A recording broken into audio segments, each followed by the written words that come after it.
Este programa tem apoio cultural da CNM, Confederação Nacional dos Metalúrgicos. Começa agora mais um Entrevistas no Café do Sindicato dos Bancários no centro de São Paulo. E hoje nós vamos conversar com a cineasta Petra Costa. Petra Costa, mineira, nascida em 1983. É filha de militantes de esquerda nos anos 1970, ligados ao PCdoB, essencialmente a Pedro Pomar, fundador do Partido Comunista do Brasil. O nome Petra é uma homenagem a Pedro Pomar. É neta de um dos fundadores da construtora Andrade Gutierrez. Graduou-se em antropologia em Nova York e fez mestrado em comunidade e desenvolvimento em Londres. De volta ao Brasil aos 24 anos, passou a se dedicar ao cinema. Tem filmografia aclamada pelo público e pela crítica, premiada em vários festivais nacionais e internacionais. Em 2009, estreou como diretora e produtora do curta-metragem Olhos de Ressaca, um retrato sobre o amor e o envelhecer contado sob a perspectiva dos avós. Oh, eu quero viver, beber perfumes na flor silvestre que embalsama os ares. Em seguida, 2012, fez seu primeiro longa-metragem, Helena, documentário que transforma em poesia a história da irmã, 13 anos mais velha, que se suicidou em Nova York quando Petra tinha 7 anos. Helena, sonhei com você essa noite. O segundo longa-metragem em codireção com a dinamarquesa Lea Globe é Homem a Gaivota, de 2014. Em uma narrativa que transita entre ficção e realidade, o filme é uma travessia pelo labirinto da mente de uma mulher. J'ai beaucoup changé. Si tu le veux, tu peux être une femme exceptionnelle. Sua mais recente obra, lançada em 19 de junho pela Netflix em 190 países, é Democracia em Vertigem. O documentário entrelaça a história pessoal, a conjuntura política e social, para mergulhar com cenas impressionantemente próximas aos fatos em um dos momentos mais turbulentos da história do Brasil. Eu temo que a nossa democracia tenha sido apenas um sonho efêmero.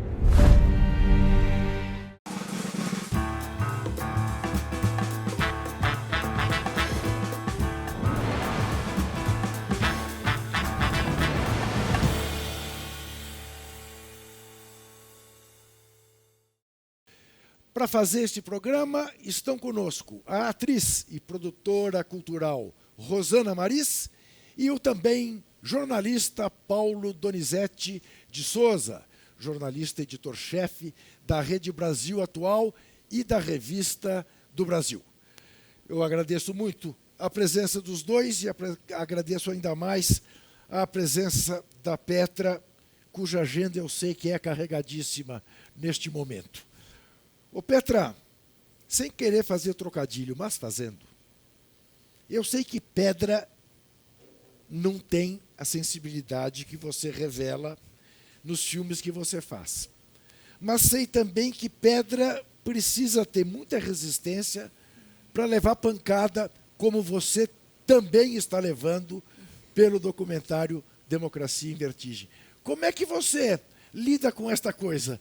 Com a sua sensibilidade e se expor da maneira pessoal como você se expõe a ser criticada da forma como você também está sendo criticada. Para ser sincera, Juca, eu achava que a crítica ia ser muito maior. Eu tenho assim, os elogios e as pessoas que têm se comovido com o filme é o que tem me surpreendido. Assim. Você entra no Twitter, dá para ver, tem quase um comentário sobre o filme por minuto, que é surpreendente. E a maioria tem sido muito positivo. Então, para mim, está leve, estou bastante agradecida assim, com esse processo de lançamento. Mas digamos que a direita brasileira escolheu o documentário para malhar feito Judas, né?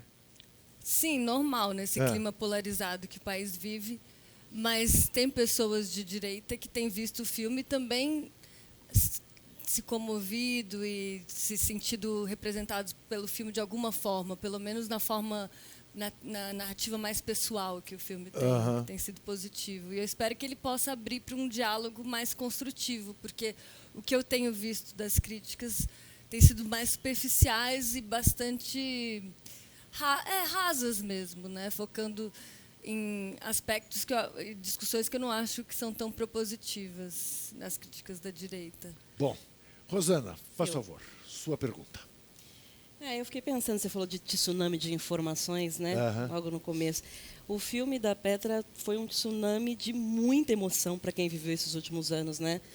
Ou atuando como militante, ou mesmo vivendo um pouco mais ligada a qualquer questão política, cultural, social, enfim. E daí eu fiquei pensando assim, eu encontrava muito a Petra em movimentos, na rua e tudo mais, filmando muita coisa. Eu fiquei pensando quanto tempo você tem de material gravado, porque eu acho que você filmou o quê? Uns 4, 5 anos, pelo menos, né? 3 anos. 3 anos. Então, quanto que você tem de material gravado e se ficou alguma coisa assim que você queria muito ter posto no filme, mas que aí, enfim, pela edição, pela narrativa que você deu, você teve que abrir mão, mas de repente pode contar pra gente, sei lá. Tem mais de 5.000 horas e até eu queria pontuar que se não fosse o Caio Bassetti, nosso produtor de finalização, a gente teria se perdido nesse mar de imagens. Assim, ele teve que criar todo um gerenciamento ali de conteúdo, porque não só o material que a gente filmou, mas a gente fez uma pesquisa de arquivo imensa, desde a fundação de Brasília até hoje, né? Tem muitas coisas que eu queria ter posto que foram difíceis. Assim, a gente tinha a morte da Marielle, a gente tinha o momento que o Temer quase renuncia, e não renuncia, que foi um momento de muita adrenalina ali em Brasília, entrevistas com o Lula, que eram maiores e mais profundas, com a Dilma também. Mas o filme é escolhas e ele acaba, a partir de um certo momento, ditando o que cabe e o que não cabe. E o que vem antes, depois, às vezes faz com que o que está no meio não possa existir, né?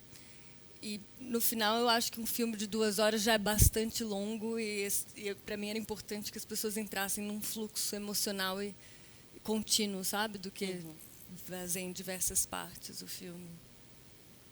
Incrível. Paulo. Pegando o gancho aí no fluxo emocional, eu acho que tanto o Helena como Democracia em Vertigem, que são filmes que tiveram inspiração parecida para você, segundo você mesma, né, numa projeção de lançamento que teve aqui em São Paulo, essa narrativa na primeira pessoa, essa forma de você expor uma história como se fosse uma história da sua vida, no caso da Helena de fato, mas no caso de Democracia em Vertigem, uma história de muita gente, de uma multidão de pessoas. É uma coisa deliberada, assim, é uma técnica para fazer com que amplie o alcance da sua mensagem, cause mais empatia por humanizar uma história a partir de uma narrativa familiar, íntima, pessoal? Foi mais uma descoberta na jornada de como contar uma história, assim, porque eu venho da antropologia e na antropologia tem uma discussão longuíssima sobre como representar o outro, né, que hoje em dia no Brasil se popularizou como lugar de fala. E então, desde cedo, em 2006, 2005, quando eu estava me formando, eu me sentia muito desconfortável de falar do outro sem falar de mim, assim, sem mostrar a rachadura subjetiva pelo qual eu estava enxergando a situação. Então, quando eu comecei a fazer documentários, eu tentei, a princípio, fazer documentários mais objetivos, mas me sentia nessa encruzilhada de sem querer ser a tal antropóloga que pode ser vista de um lugar colonialista falando de um outro. Então, para tentar decifrar esse problema, a forma que eu encontrei é de me colocar e ser bem claro de onde eu estou vindo, de onde eu estou enxergando a situação e quais são as minhas próprias contradições dentro dessa situação, né? E nos primeiros filmes, que eram muito pessoais, isso vinha de uma forma natural, porque eu estava falando da minha própria intimidade. E nesse filme ficou claro para mim muito cedo que o que me interessava era a relação de um indivíduo, nesse caso eu, mas eu via que era algo que estava acontecendo com indivíduos mundo afora, que começaram a sentir de repente que a relação que a gente tomou como certa, uma relação saudável com a democracia, que iria simplesmente evoluir, talvez a passos mais devagares do que o esperado, mas continuar progredindo, não era tão certa quanto a gente imaginava, e falar dessa incerteza, desse trauma. É um pouco, Petra, o fundador de uma revista que fez grande sucesso nos Estados Unidos, a Esquire, ele dizia o seguinte, que há duas maneiras de você fazer um veículo. Fazer uma pesquisa junto ao público, para saber que veículo o público quer, e que demanda saber ler pesquisa, interpretar, que nem sempre o que a pesquisa diz é aquilo que realmente se deve fazer, ou fazer um veículo, o veículo que você gostaria de ler. Uhum. Tá? E aí, dizia ele, depende de você ter a sorte de muitas pessoas terem o seu gosto e o veículo ser bem sucedido. É um pouco por aí, porque você pegou muita gente, né, que vê o documentário e chora. Sim. Quer dizer, a tua história é a história de muita gente. Uhum. É isso? Eu acho que sim. Eu acho que existia uma falta também, né, muito grande. Eu acho que eu e muitas pessoas que eu conheço sentiram por muito tempo uma falta de representatividade, né, nos meios de comunicação. A gente via de outra forma as coisas que estavam acontecendo nos últimos 5 anos. E uma sensação de um grito entalado na garganta, o que muitos falam, né, ao ver o filme.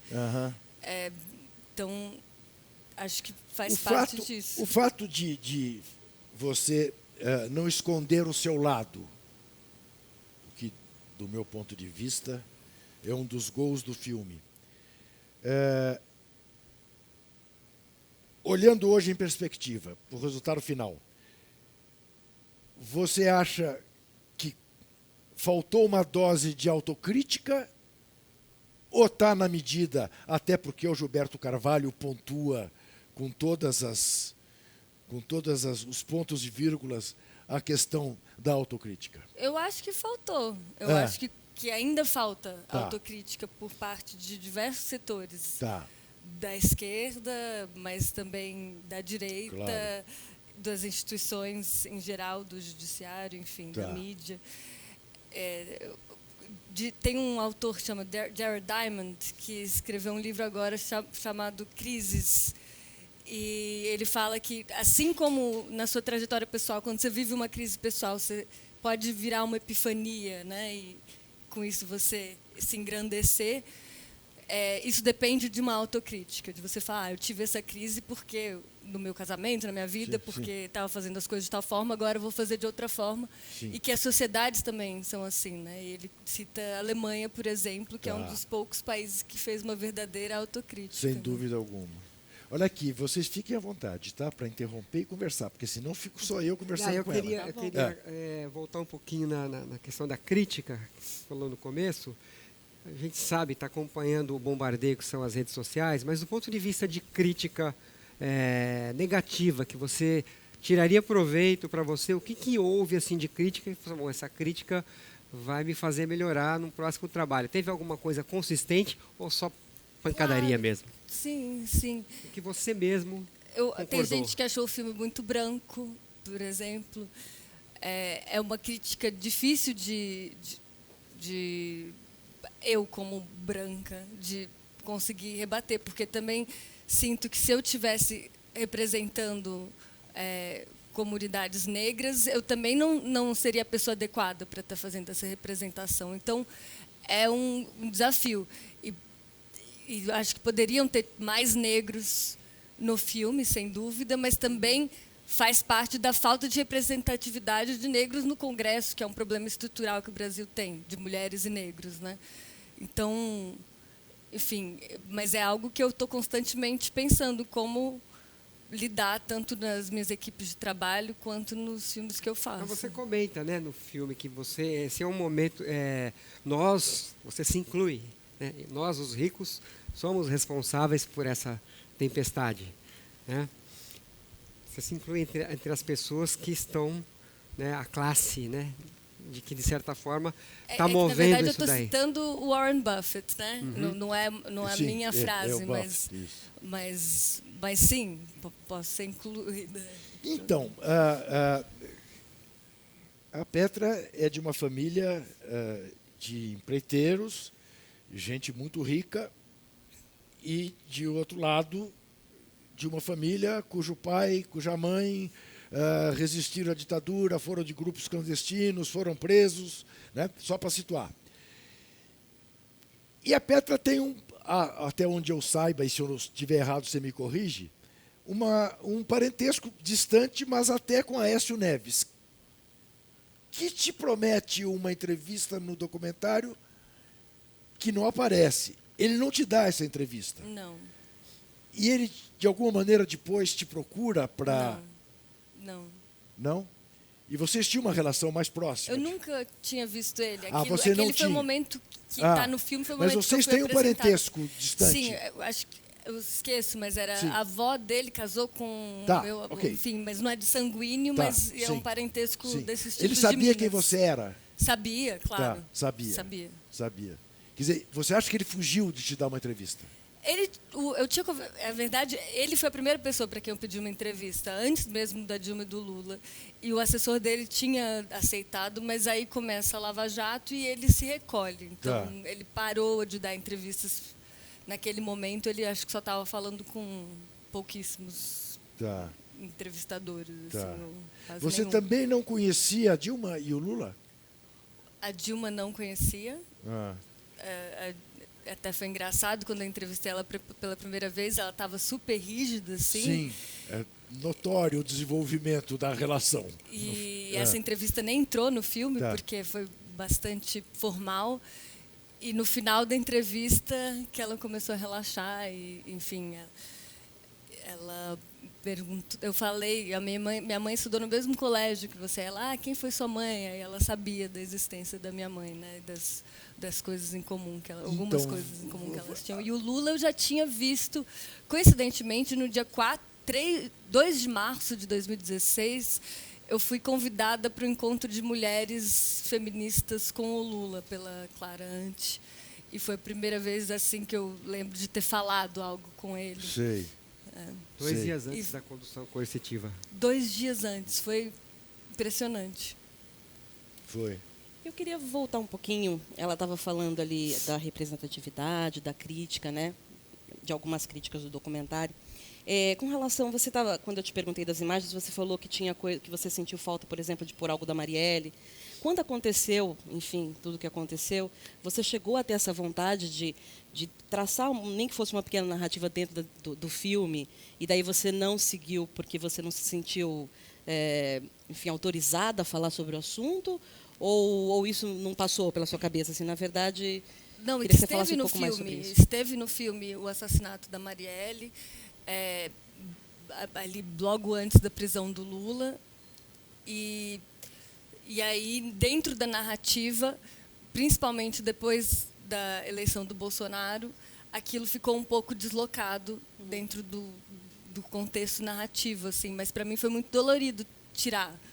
Mas era aquela coisa, tipo, embate na ilha de montagem. Também a gente tinha uma limitação que o filme tinha que ter 2 horas e acabou saindo. Também a gente falava do desfile da Tuiuti, e era mais ou menos no mesmo bloco. Simbólico, né?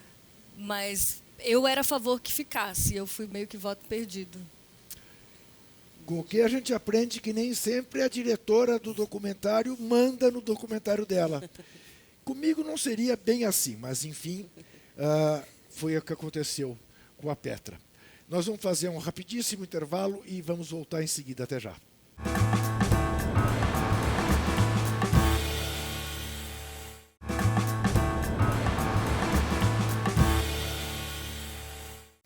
Voltamos ao Café do Sindicato dos Bancários no centro de São Paulo com o programa Entrevistas, conversando hoje com a cineasta Petra Costa, diretora e produtora do documentário Democracia em Vertigem, que se você não viu, eu lhe digo, veja, vá ao Netflix e veja, porque é absolutamente imperdível. Petra, no teu filme você tem imagens da construção de Brasília feitas pela sua avó. Você tem muitas imagens de filmes de família feitas pela sua mãe. E você tem as imagens que você fez. Se impõe perguntar, é um DNA das mulheres da família esta relação com a câmera? Com certeza, acho que a minha avó transmitiu isso para várias pessoas da família, principalmente para minha mãe, para minha irmã e para mim. Ela era fascinada pela câmera e de uma forma muito, enfim, à frente do seu tempo, né, para uma mulher dos anos 40, 50, ter uma relação com a câmera como ela tinha. E eu herdei dela uma câmera Super 8, uma câmera 16mm, que me acompanham em cada filme. A sua avó já não está viva? Não, faleceu. Vocês tinham embates políticos, ideológicos ou não? Não muito, porque eu fiz um filme sobre os meus avós, chama Olhos de Ressaca. Esse eu não vi. Que é um curta, tá na internet, e eu entro mais por um olhar afetivo, assim, na relação com eles. Mas a minha avó, enfim, eu acho que ela sofreu porque ela era de uma família mais humilde, casou com meu avô, que era de uma família mais rica, e acabou se tornando um pouco mais realista que o rei. Sei. Na relação com os empregados. E era algo que enfim, incomodava minha mãe, incomodava a mim, mas que a gente não discutia muito. Tá. E o filme, sendo meu primeiro filme, e eles já mais velhos, eu quis concentrar na relação de amor que eles tinham. Eles ficaram 70 anos juntos, os meus avós. Tá. E pude, através dele, conhecer muito mais sobre eles, e foi através desse filme que eu descobri esse tesouro, assim, de materiais. Olhos da Ressaca, né? Olhos de Ressaca. Olhos de Ressaca, Vou olhar. curta, né? Esse eu não conheço. Então, é isso que eu ia comentar. Você com 25, 26 por aí, fez esse filme, é um curta premiado em alguns festivais. Sim. Né? Depois, esse que você citou aí agora, que eu não vi, depois da Helena, né? O Homo e a Gaivota? O Homo e a Gaivota. Né? A Helena, premiada, Homo e a Gaivota. Agora vem o Democracia em Vertigem, enfim. Você não sabe não ser premiada, né? Você tem um olhar que aprendeu.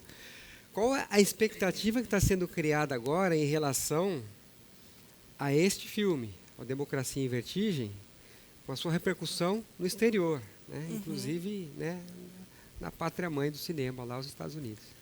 Eu prefiro não trabalhar com expectativas.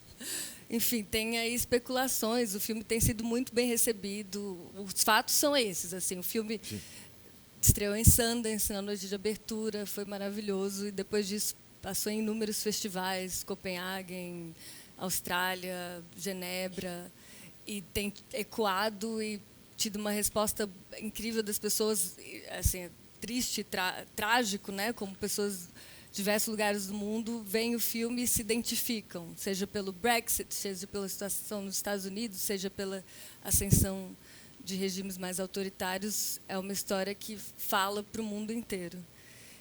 E tem tido críticas muito positivas, o que me alegra muito. Pois é, eu estava fazendo aqui uma conta. O filme vem da campanha das diretas até agora. Você estava nascendo quando se deu a campanha das diretas? Eu tinha 1 ano. Né? E aí, quer dizer, o Petra, quer dizer, é um olhar sobre a história recente do Brasil, como já dito, um olhar pessoalíssimo, mas é tão pessoal, tão rico, que passa a ser... É o olhar de muita gente, né? Mas o que te leva, em última análise, a fazer esse documentário é o desencanto com o retrocesso? É a denúncia do retrocesso? Qual é o sentimento maior que te leva a... Porque é claro isso, quer dizer, por incrível que pareça, na campanha das diretas, nós tínhamos um Brasil melhor do que o Brasil que nós temos hoje. Embora não tivéssemos alcançado nada, mas tinha uma perspectiva. Você está pessimista em relação à perspectiva que nós temos hoje? É difícil, né, de entender para onde o país vai. Eu acho que, como você estava falando, tem ainda um nível de anestesia muito grande e perturbador, né, porque eu acho que só um movimento cívico, social, como teve na época das diretas, pode mudar a rota para onde a gente está indo. Eu tive um momento aí de entusiasmo com as manifestações da juventude, porque eu acho que a grande esperança está nessa politização da juventude, em ocupar o Congresso com mais representatividade, mas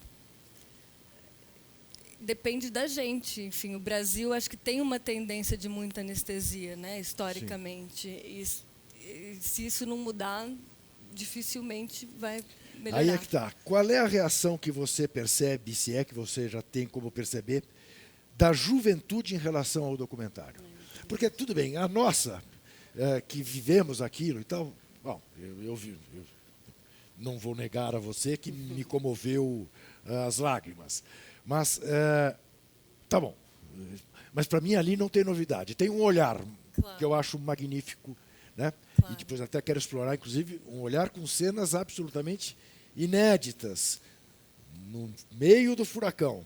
Mas a garotada, tá chegando alguma coisa para você da garotada que não conhece? Muito, principalmente da juventude, né? Nas redes sociais, Instagram, Facebook, Twitter, chegam comentários principalmente da juventude, se comovendo com o filme, enfim, espalhando o filme, trazendo luz para cenas diferentes, assim, acho que está gerando uma reflexão e um debate da juventude, com certeza. E você sente que dá para eles entenderem, inclusive, sobre a nossa história, assistindo o teu filme, porque a gente tem muito essa crítica de que a nossa juventude não tem exatamente toda a história do que foi a nossa ditadura, do que foi todos os problemas que a gente teve. Eu acredito que o teu filme narra isso muito bem, mas você tem essa visão do pessoal da juventude que consegue assistir teu filme e falar: estou entendendo melhor o que foi o golpe, estou entendendo melhor o que é um congresso, o que foi a relação da Dilma com o Congresso. Sim, tive alguns feedbacks assim, entendi agora a importância do Congresso, eu entendi melhor como que foram feitos os processos de conciliação. Eu entendi o pacto com o PMDB. Sim, alguns feedbacks nesse sentido. Mas o principal é chorei. Tem um momento da Helena, deixa eu registrar aqui, que eu achei mágico, um momento em que ela vai fazer a entrevista em Nova York, e depois logo em seguida você emenda com o rosto dela em ação, em preto e branco. É o mesmíssimo rosto, né? Uma cara maravilhosa. Mas naquela ocasião estávamos iniciando um momento de quebradeira da produção cinematográfica, né? Sim. Que ela registra bem, né? No Brasil não se faz teatro, tem 1 ou 2 peças por ano. Se você quiser fazer TV, você tem que fazer novela. Se você quiser fazer filme, é um filme por ano. É Collor, né? Isso, estava iniciando a era Collor, né? E eu observei que nos anos 2000 para cá, tem uma produção documental e ficcional brasileira imensa. Né? Você mesma, né, tem 36 anos e 5 filmes aí de alto nível. Né? E eu vou, só para ficar na seara do documentário, né, o Silvio Tendler fez um monte. Né? E acho que pouca gente no Brasil contou a história do Brasil dos últimos 50, 60 anos como ele. Com certeza. Aí teve os filmes do João Moreira Salles, né, do Eduardo Coutinho. Enfim, tudo contado a partir de uma nova história que se começou a construir em 2002. Né? E agora, qual que é a sua perspectiva de que essa história seja novamente interrompida? Porque em 64 a gente passou por um golpe violento que atuou imediatamente e rapidamente na cultura. Sim. Na produção cultural, na música, no cinema, no teatro, nas artes, na literatura, em geral. Né? E nas outras áreas, educação, saúde, ela foi gradualmente, né, transformando o serviço público em sucateamento. Agora está tudo acontecendo muito rápido. É na cultura, é no meio ambiente, é na educação, é no serviço público. Você vê alguma perspectiva? Falo para você e falo para vocês também. Você vê alguma perspectiva de para onde a gente pode ir? Como que a gente pode reagir diante de um cenário tão aterrorizante? É como dizem, né? Para construir leva décadas e para destruir é em um segundo. E esse ano, a quantidade de filmes brasileiros em Berlim e a premiação que o Kleber Mendonça teve em Cannes, junto com Karin Ainus, foram históricos. Né? E é muito triste pensar que isso vai se reverter, que já está se revertendo no nível de segurança que as produtoras todas estão tendo em relação ao futuro da Ancine. Né?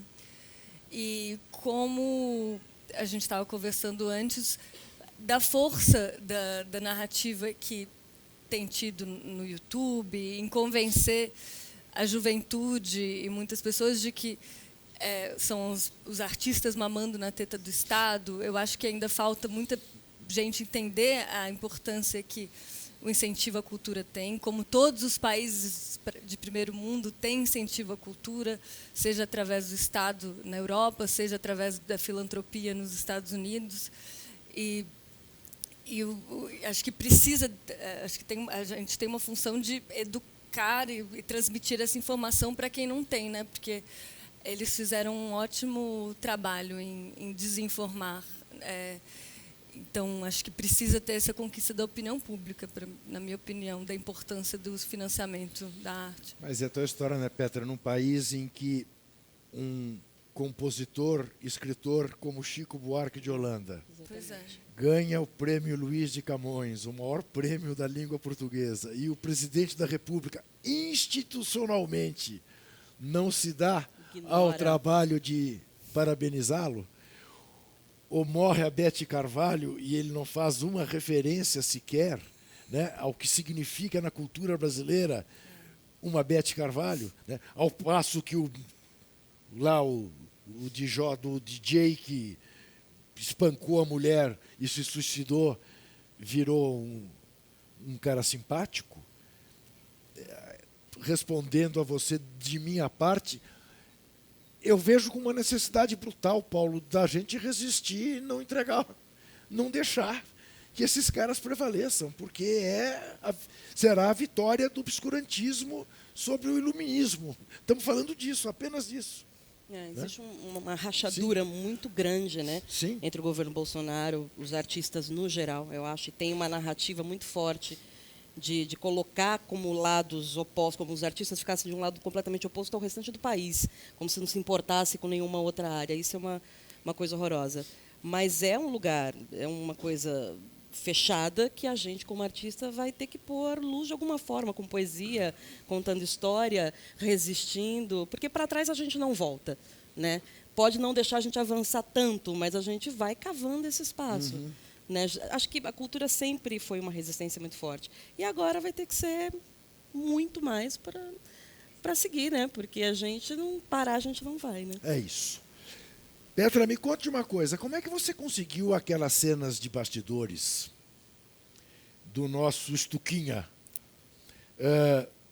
Porque ele é absolutamente cioso, zeloso e ciumento das imagens que faz. Sim. Foi uma batalha? Foi. Enfim, eu fiquei muito impressionada, né, de conhecer o material do Stuckert. A gente se conheceu, acho que nesse dia que eu falei, que eu fui no Instituto 2 dias antes da condução com o Steve, e depois, durante o tempo que eu estava batalhando uma entrevista com o Lula, pude conhecê-lo melhor, e ele me contou do material que ele tinha, e a gente foi conversando por anos até eu poder ver esse material, e a gente foi conversando, e ele entendeu a dimensão histórica, ele já sabia a dimensão histórica que o material dele tinha, e E acho que achou interessante que pudesse não ser esquecido nesse momento tão crucial, né? E para mim foi um grande presente, porque como imaginar num momento de tamanha importância histórica poder estar ali nos momentos mais íntimos com o presidente. Ricardo Stucker é fotógrafo e acompanha o ex-presidente Lula desde sempre e faz imagens que estão no filme. A despedida do Lula e de Dona Marisa no dia que vão embora, né, termina o mandato dele, cenas da prisão. Nossa, é muito forte, né? É muito forte. É muito a saída forte. do Sindicato dos Metalúrgicos. A saída do Sindicato dos Você esteve lá Metalúrgicos? no sindicato Eu durante a vigília? estava lá os 3 dias. Foi o momento mais tenso, né, de toda a filmagem, sem dúvida. Era a sensação de estar dentro de um filme de ação americano, que você tem um bunker que está sequestrado, e dentro do bunker você fica assistindo pela televisão o país inteiro assistindo você lá, e aí a tensão. Exatamente. As pessoas falavam, os policiais vão invadir, vão explodir, e a gente lá naquela tensão por 3 dias. Petra, você diz no Helena que você conversa com ela, ou você conversava com ela diariamente e diversas vezes por dia. Você tem conversado com ela sobre esse documentário? A Helena está presente ainda, não na sua vida afetiva, na sua vida profissional? Você dialoga? O que será que a Helena acharia disso? Como a Helena trataria isso? Para ser sincera, não. Eu conto que... Eu estou te perguntando isso só por uma razão. Quero deixar Sim. claro para você. Sim. Você conseguiu manter a sua irmã viva. Não sei se você tem consciência disso. Quem vê o Helena, fala, Helena está aí. O que é inestimável. Isso não tem preço. Por isso que eu te fiz essa pergunta. Sim. Ela me veio, antes de eu fazer o filme, em sonho, e daí que eu comecei a fazer o filme, por causa de um sonho que eu tive com ela. Tá. E durante o processo de feitura do filme, eu sonhava constantemente com ela. E esses sonhos foram se transformando. No começo, ela estava com muita dor, e aos poucos essa dor foi evaporando. Teve até um sonho que eu cozinhava a dor dela e ela, de fato, evaporava. E o último sonho que eu tive com ela, eu dançava em volta dela, eu menina e ela já adulta. Aí eu passei anos sem sonhar com ela e, mais ou menos há uns 2 meses, eu sonhei com ela. Mas ela estava bem, eu só olhava ela, assim, acho que a gente encontrava e ela estava bem. Mas acho que ela está descansando, é a minha sensação, né? Mas no começo, quando tem aquele dia da vitória da Dilma, em 2010, outubro de 2010, e eu lembro nitidamente de ter pensado, nossa, se a Helena estivesse viva hoje, ela não se mataria. Porque a perspectiva de ter uma mulher que, como a nossa mãe, passou por tudo que passou e consegue chegar na presidência, dá uma outra perspectiva de mundo, né? E ela morreu num momento em que as perspectivas eram muito deprimentes. Os amigos dela estavam morrendo de AIDS, o cinema estava sendo destruído, o teatro estava sendo boicotado, enfim. E aquela eleição foi muito feia, né? Teve uma deturpação da narrativa ali que foi muito feia, e foi meio que minha introdução na política. E era um momento propício para perder a esperança. Sem dúvida, sem dúvida. Bonito. Foi um fim do centro político, a eleição de 2010, né? Foi onde o PSDB, com toda a história que tem de quadros, né, formuladores de políticas para o Brasil, que a gente goste ou não delas, havia formuladores. Em 2010 havia uma disputa do poder pelo poder de uma forma tão intensa, tão baixa, que o José Serra fez na campanha de 2010 instituiu, né, acho que foi a semente da nova direita que surgiu no Brasil. Eu estava falando de 89. Uhum. Acho que 2010 da Dilma, da eleição da Dilma que você comentou aí. Que ela... Sim, mas nesse momento de 2010 eu via como um momento de maior esperança. Sem dúvida. Mas, claro, teve já uma degradação ali durante as eleições, a falta de respeito mútuo, que depois só piora, né, em 2014. Sem dúvida alguma, a gente vai fazer um rapidíssimo intervalo, mas antes, você que acompanha a TVT e quer ajudar a manter esse canal educativo, democrático e público no ar, contribua com a nossa vaquinha, o nosso financiamento coletivo. Acesse catarse.me/TVT e faça uma assinatura. Até já.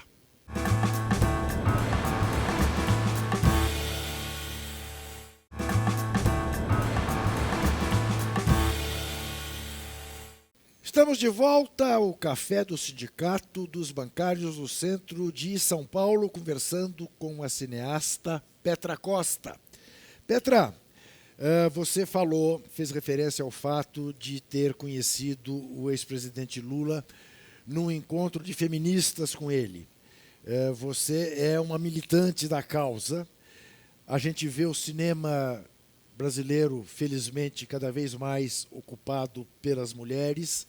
A gente vê no Oscar, não é? Na cerimônia do Oscar, mulheres assumindo um papel combativo em relação à questão da mulher no mundo. A gente vê na Copa do Mundo de Futebol Feminino uma menina como essa Rapinoe, Megan Rapinoe, fantástica, contestando o Reagan, o Trump, exigindo pagamento igual para as mulheres.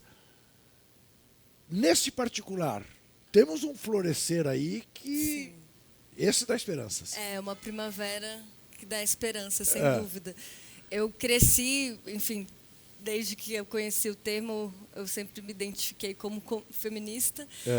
E eu lembro, na minha adolescência, as minhas amigas, a maioria eram antifeministas. E o movimento, eu sentia que no Brasil tinha um movimento antifeminista maior do que feminista. E foi muito bom ver isso se reverter desde 2014 para cá. E é uma das poucas causas que tem ganhado o mundo assim, de uma forma muito positiva. A morte da Marielle, ela representa, evidentemente, um golpe gravíssimo também para o feminismo no Brasil, ao mesmo tempo que com ela aconteceu, me parece, aquela velha frase dos revolucionários: a cada arma que cair, 10 mãos a erguerão e continuarão a luta. Como é que você vê, até porque você fez referência a Marielle em relação ao documentário? Sim, para mim foi difícil tirar, debati muito tempo se deveria ficar ou não, mas sentia que ela merecia um filme inteiro para contar essa história propriamente. Só uma menção pareceria incompleto. E eu sei que esse filme está sendo feito. E espero que se realize. E a minha sensação é essa. Você está fazendo isso? Não. Tem outras pessoas fazendo esse filme. Mas a minha sensação é que ela chama atenção para um genocídio diário, né, que acontece no Brasil, da população negra. E também uma perseguição a vereadores políticos, principalmente no estado do Rio de Janeiro. Sim. Permanece, né, contínua, mesmo depois da Marielle. Sim, não, a assessora dela, que foi eleita, né, foram eleitas 4, né, em função de trabalhar junto com a Marielle, todas ameaçadas. Exatamente. É o jaguncismo do século XXI, né? É o coronelismo mais retrógrado que se via são as milícias, do século passado. Claramente. Agora, em forma de... Isso. Né? E um feminicídio, e também revela a naturalização do feminicídio no Brasil. Enfim, são diversas doenças que o país... Então, agora, Petra, tantas coisas vão vindo à minha cabeça em relação ao documentário. E outro dia eu ouvi alguém fazer um baita elogio a uma cena que você consegue captar o incômodo do Temer e aquelas mãozinhas do Temer que ele não sabe bem onde colocar. Esse é um saque magnífico. É um saque que alguém como você tem, vendo... É na primeira imagem que você vê, ou é de tanto ver a imagem que você fala, meu Deus, olha o que ele está fazendo. Como é que é? Esse Como saque é que é esse foi um processo? saque coletivo. Coletivo? Eu estava com a Carol Pires, que é corroteirista do filme, Tá. que, enfim, foi colunista da Piauí há muito Sim, tempo. sim, sei quem é. E aí eu estava mostrando para ela os filmes do Chris Marker, que eu gosto muito e recomendo para quem não viu. E o Chris Marker, nos filmes dele, ele, principalmente um que chama Alexandre, esqueci a continuação, ele faz a leitura do gestual. No caso, era de um czar russo, que passa assim e faz um gestual com chapéu. E ele fala, mal sabia ele que, pouco tempo depois, ninguém mais poderia fazer esse gestual aristocrático com chapéu. Aí eu falava, eu queria tanto fazer uma leitura corporal assim no filme, que revele tanta coisa. E aí a gente, não sei como, a gente foi parar em ver no YouTube a posse presidencial da Dilma. E aí é uma cena de 1 hora, né? E aí acho que a Carol teve a ideia. E a gente ficou vendo e aí começando a escrever aquilo. E a frase sobre as mãos vem de uma inspiração num ensaio da Consuelo Jagues para Piauí, em que ela fala sobre o Temer e o PMDB e repara como ele está sempre engatando os dedos. Sim. Então tem uma colagem aí de inspirações para essa cena. Aquelas mãos dele, né? Porque elas flutuam. Né? Ai, meu Deus do céu. Você comentou que você fala muito da sua família no filme. E eu não sei se foi em alguma entrevista, algum bate-papo, algum grupo, que eu vi você falar que assistiu com grande parte da sua família já, né? O documentário. E aí tem alguma coisa muito pontual assim que você queira dividir com a gente, do pessoal que votou no Bolsonaro, que conseguiu, sei lá, enfim, Sim. que tenha... Teve um primo que votou que achou o filme imparcial. E teve uma outra prima que votou também que achou o filme que tinha um ponto de vista diferente, mas ela apreciava, assim. Foi esse feedback que eu tive dos que votaram e assistiram, mas uma grande parte ainda não sei se viu, ainda não me falou. Mas tem também a Flávia Guerra, que está num grupo mais de pessoas que votaram no Bolsonaro, e também parece que das pessoas do grupo falaram que o filme é isento. O que é interessante, bastante, como perspectiva. Você pegou o Gilberto Carvalho por saber que ele não foge da autocrítica, até porque num documentário sobre o impeachment da Dilma, ele já aparece... Mas esse documentário saiu depois. É posterior? Da minha da edição, sua filmagem, assim. Sim.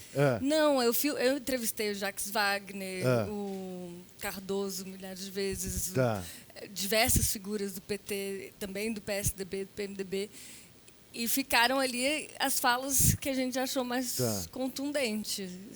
E, assim, claro que dentro da narrativa, né, tem muitas falas importantes que também não puderam entrar, mas eu acho que ele, com certeza, de todas as pessoas que eu entrevistei, foi a que mais elaborou a autocrítica. Uma autocrítica que, eu volto a dizer, acho necessária, não do ponto de vista de inquisição, queima as bruxas, confesse seus crimes, mas de realmente pensar em como fazer diferente de agora em diante, para não cometer e cair nas mesmas armadilhas, né? Como é que você está se sentindo tratada pela chamada grande mídia? De alguma maneira há uma tentativa de esconder o documentário ou não? Olha, ele saiu na Folha todos os dias da semana passada. Sim, que eu achei na Folha eu percebo. Mas digamos, sem querer puxar a sardinha pelo fato de eu trabalhar lá, a Folha tem uma postura, digamos, mais aberta, mais democrática, né, para tudo. Não, por exemplo, a TV Globo trata do seu documentário? Ainda não. Não? É curioso. Ainda não. Tomara. O negócio da batalha ideológica, que não envolve só essa preocupação com o fascismo emergente, mas envolve também o negócio do capitalismo que se pretende estabelecer no Brasil agora, é uma coisa que está fazendo com que uma empresa do tamanho da Rede Globo ela esteja se desviando um pouco do negócio da comunicação Sim, em si, que e sempre foi feito com muita qualidade. Né? E no caso específico, a Netflix é uma ameaça óbvia, né? Então também pode ter esse aspecto, né? De não pôr cereja no bolo da Netflix. Mas é inevitável, porque o que a Netflix tem feito não apenas está demonstrado no documentário da Petra, mas como não sei se vocês têm visto a série de entrevistas do David Letterman, Eu vi um pouquinho. mas olha, o primeiro programa, ele já está, acho que já fez 30, e acho que eu vi todos, mas enfim, o primeiro programa, a entrevista que ele faz com o Obama, eu não tenho o menor problema em dizer que é a melhor entrevista que eu já vi na minha vida. Sério? É uma entrevista absolutamente exemplar, porque os dois estão na ponta dos cascos. É um negócio... de uma simpatia a toda a prova e de revelações que são assim é imperdível. Veja, porque realmente é imperdível. É imperdível. Então, você acha que o Lula já viu? Você sabe se o Lula já viu? Porque o Lula recebe em pendrive, né, coisas para ver. Você não sabe se ele... Ainda não sei. Não sabe. Nem da Dilma? Você não teve nenhuma... A Dilma assistiu durante o processo de montagem e gostou. Eu tinha medo, né, se ela ia gostar dessa questão de eu colocar a minha vida pessoal. Era algo que muitas pessoas tinham resistência e ela gostou disso. Teve algumas discordâncias, mas, no geral, foi bem positiva a reação dela. Tá. Você citou Petra. o Christian, o cineasta. Chris Marker. Chris Marker. É isso que eu queria que você falasse. Quem mais você toma como referência, assim, Sim. que te inspira? Sim, o Chris Marker, ele meio que inaugura o cinema de ensaio. E eu recomendo muito um filme dele, chama O Fundo do Ar é Vermelho, que ele fala sobre 68. É um ensaio sobre 68 ao redor do mundo. Ele fala, inclusive, do Brasil. E ele termina falando assim, os lobos continuam sendo assassinados, ele diz, fazendo referência à esquerda, mas eles ainda existem. E é um filme muito poético e revela bastante sobre esse espírito de 68, como a tristeza do fim desse espírito, ao mesmo tempo como ele ainda resiste, né, ao redor do mundo. Petra, podemos esperar um documentário sobre o Vaza Jato ou você não está pensando nisso? Eu gostaria muito que alguém fizesse, porque é um tanto quanto pesado ficar cobrindo política no Brasil hoje. Assim, eu gostaria de me adentrar em outros temas, ainda explorando o viés político pessoal, mas não da atualidade. Sei. Mas você não vai, evidentemente, desistir de, enfim, que o seu trabalho seja um trabalho, eu detesto esse termo, de conscientização, mas no sentido da informação, do esclarecimento. Sim, do mas país. No próximo eu quero pensar mais na construção do país e na herança escravocrata do país, assim, do que falar da atualidade. Esse é o meu desejo. Pois é, mas quando você fala do escravagismo no Brasil, você estará diante daquela questão que você já colocou do lugar de fala. Estarei. É isso que você quer mexer? Eu estou me vendo compelida a mexer nisso e vou ter os meus desafios pela frente. Converse com o Gessé Souza, que ele haverá de te ajudar. Haverá de te ajudar muito nesse sentido. Sim. Porque realmente... Mas uma coisa que a gente não falou e que, fazendo esse filme, para mim foi muito revelador, é a ideia de democracia. Né? E como na Grécia Antiga, demos queria dizer tanto o povo em geral, quanto os mais pobres. E desde lá, os críticos da democracia sempre falavam que era o governo e a dominação dos pobres sobre os ricos.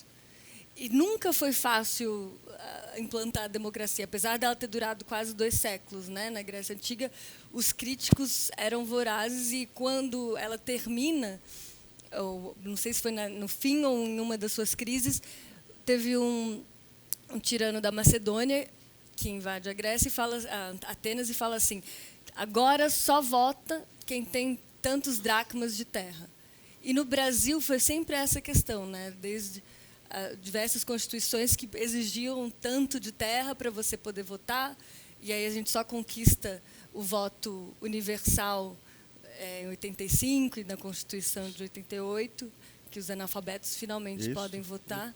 Isso. E continua um embate eterno entre oligarquia e democracia. Não te esqueça que muito recentemente, na campanha presidencial, o então candidato a vice, que enfim foi eleito, falava num grupo de sábios para propor uma nova Constituição no Brasil. Pois é. Qual seria o critério? Eu acho que a democracia só funciona quando ela é radical. Claro. E ela é radical quando ela serve ao povo, à maioria. Claro. Mas ela vem se subvertendo, né? Assim, acho que aquele livro Como as Democracias Morrem mostram que é pela própria instituição que a democracia morre hoje em dia. Não é por um golpe militar. Esse gancho da democracia, um processo tão rigoroso de seleção de imagens e de cenas que vão ser levadas ao ar, eu queria que você comentasse aquela entrevista com aquela funcionária do Congresso, que é um povo ali, né, meio que alheio praticamente a um turbilhão de coisas que está acontecendo com a vida. Diz, eu acho que esse negócio de democracia não existe, não, né?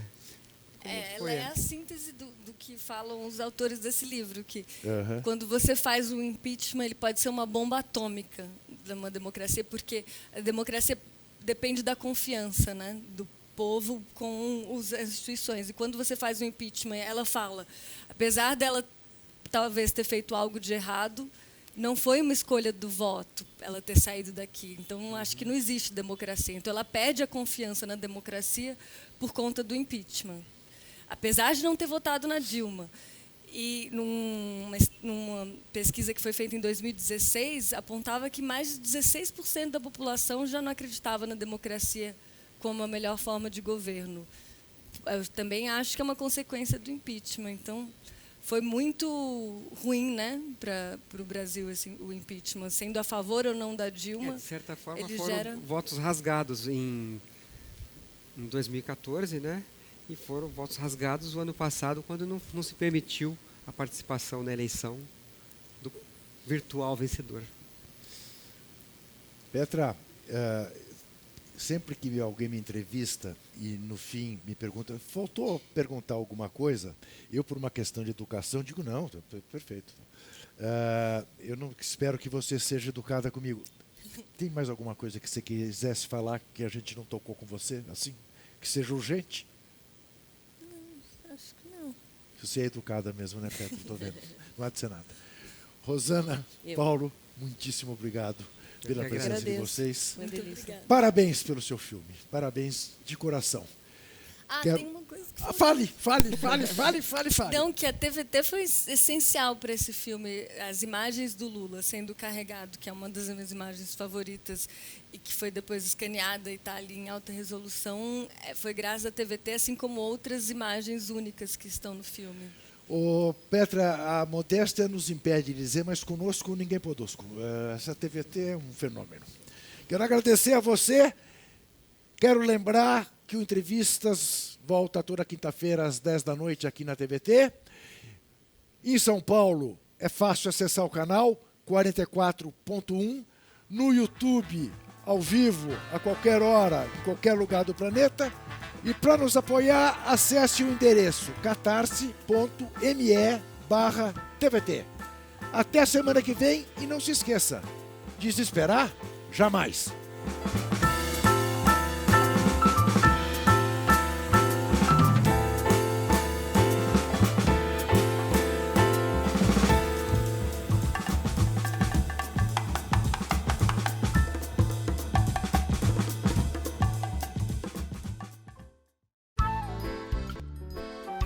Este programa tem apoio cultural da CNM, Confederação Nacional dos Metalúrgicos,